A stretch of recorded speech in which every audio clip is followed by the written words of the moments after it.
Erik ten Hag was looking for at all, Paul. In fact, there were signs right from the kickoff, weren't there?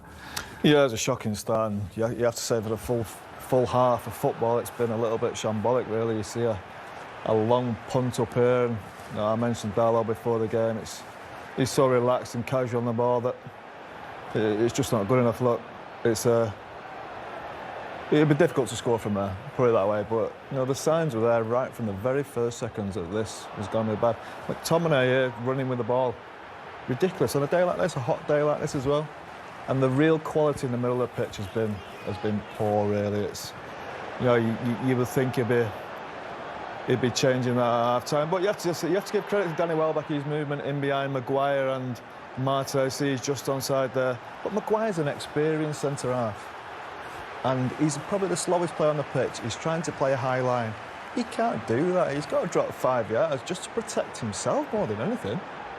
Danny Welbeck has made some great runs, you have to say that. Yeah, and Fred needs to be aware of what's happening around him there, Steve. We just highlighted him on that first clip, and we'll highlight him again here, because both goals, he's caught ball watching. You see, he does the hard bit. Look at him here at the bottom of the screen, chasing back. No one can fault his commitment, his work ethic. And he does that hard bit, but then he thinks the job's done. And again, he doesn't look what's behind him. Caught sleeping, caught ball watching for the second time, and he's been punished both times, 2-0. Credit Brighton, though, in those goals, particularly that second one, Sean. Yeah, most definitely. For me, I think Brighton have done exactly what we all thought they would do, which was good possession of the ball, which surprisingly Man United have more than them. But I think with the possession that Brighton have had with the ball, they've been effective. It's possession with the event to make something happen at the end, i.e. be get a corner or create a chance. And I think because they're getting good possession, it's giving time for Danny Welbeck to make those runs in between the two centre-backs and into that full-back space behind them where a centre-back has to go out. And normally what's happened is as soon as he turns, he puts the ball back across the box. And we've seen it on 2 occasions, so it's left them outnumbered on the back post. For Scott McTominay, were you happy with the yellow card interpretation for this tackle? I was happy he didn't get sent off, but I think he's slightly lucky. Again, he's running with the ball. Absolutely ridiculous. Running with the ball on this pitch on a dry day. And he does go over the top. You can argue it's a little bit of a on the side foot, but that could easily be a red card. Now, the quality of the player in the middle of the pitch is nowhere near good enough, but we've seen that for the last 2 years with these two players. Fred and McTominay together, he's going to have to go with one of them, and one of them's too much, because Fred has given the ball away every time.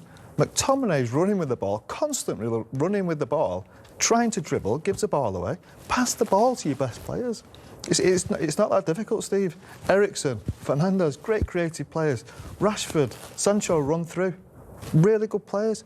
Running with the ball, it's criminal on a day like today, it's criminal.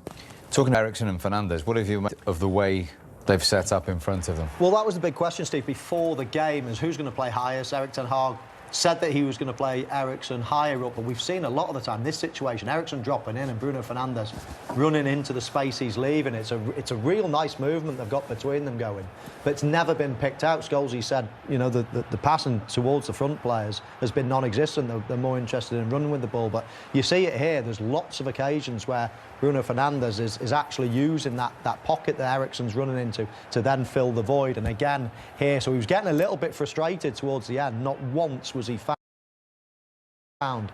But that's the combination play that we're looking for. And Scholes'S mentioned it before the game. We thought that the wide player Scholes'S might play actually inside and run into those from a diagonal point of view, run into the spaces that the lads are creating ahead. Yeah, exactly what we said. And for Fernandes to be the one to do it, it's not his strength. He's the one who drops into spaces, gets on the ball and plays them type of runs in. Even if the ball comes to him, he's not going to be able to run through it anyway, because somebody will probably catch him. It's your quick players. Fernandes, Eriksen, drop in, but then as I said, there's Sancho from the right-hand side, straight through, Rashford from that side, and they're the players that play the balls to these people. It's good runs, and I know what he's trying to do by getting the penetration, stretching the team, but he's just not that type of player.